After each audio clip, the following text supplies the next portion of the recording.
Perkenalkan, nama saya Iwayan Sedana Yoga, jurusan Pendidikan Bahasa dan Sastra Indonesia. Saya suka novel dan saya sering membacanya. Dalam kesempatan kali ini, saya akan menjelaskan mengenai novel dan novel yang pernah saya teliti dalam proses penyelesaian studi. Mari kita simak. Apa itu novel? Menurut Kamus Besar Bahasa Indonesia, novel adalah karangan prosa panjang mengandung rangkaian cerita kehidupan seseorang dengan orang di sekelilingnya dengan menonjolkan watak dan sifat setiap pelaku. Sudah paham apa itu novel, bukan?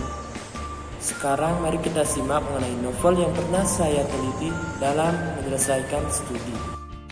Novel yang saya pilih dalam penelitian saya adalah novel Arah Langkah karya Vesya Besari yang diterbitkan oleh Media Kita di Jakarta. Yang saya teliti dalam novel ini adalah mengenai nilai sosial budaya yang terdapat dalam novel, yang meliputi aspek kebahasaan, aspek kepercayaan, dan aspek perekonomian.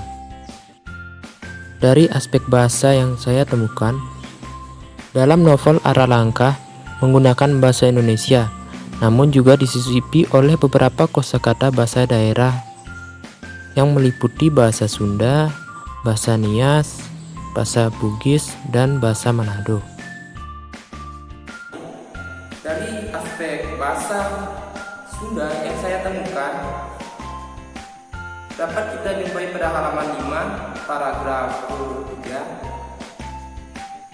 pada kalimat mau bawa kemana ini, tanya sambil mencoba mengangkat langsung yang tersandar di dinding. Berat banget, nanti kamu sakit badan loh. Tenang bu, kuat kok, ucapku sambil membangunkan dengan yang terus kering.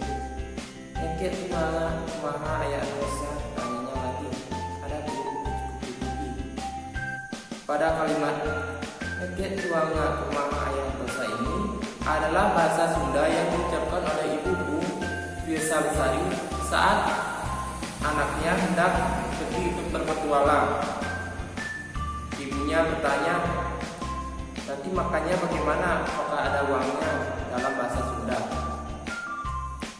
Kemudian selain bahasa Sunda juga ada bahasa Nias yang diucapkan. Mengenai bahasa Nias yang diucapkan ada ujaran pada halaman 59 paragraf 3, yaitu ujaran ya aku, ucap Chandra yang baru datang mengambil kami. Ya aku, jawab yang lain. Apa artinya itu, tanya Batu. Semacam sapaan antar sahabat. Kata tersebut diucapkan oleh Chandra, teman Bung yang menghampiri mereka saat sedang bersantai di balai desa Kawomotobu sambil saling berbagi cerita tentang adat satu sama lain. Kemudian ada juga bahasa Bugis yang diucapkan dalam novel ini.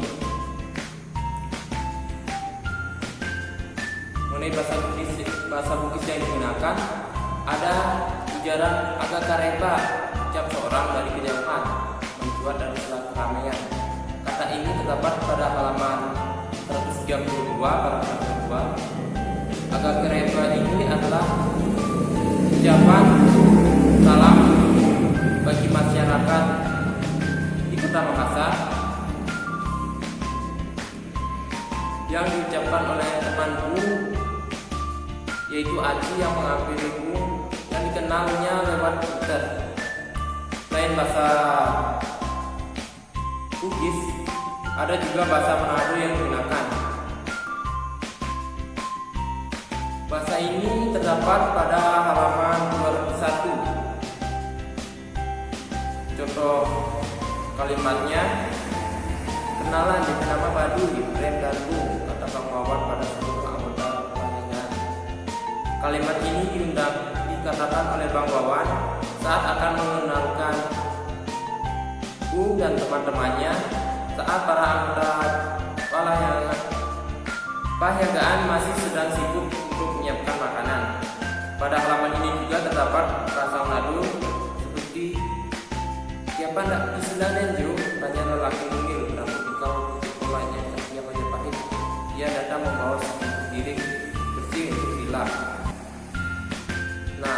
adalah bahasa Manado yang digunakan.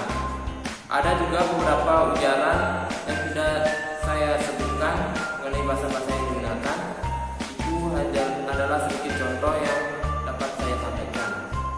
Dari aspek kepercayaan, mengenai upacara adat pemakaman di Tanah Toraja yang biayanya lebih mahal dari upacara adat perkawinan, dan juga kepercayaan akan masyarakat Nias yang masih mempercayai hal-hal mistis.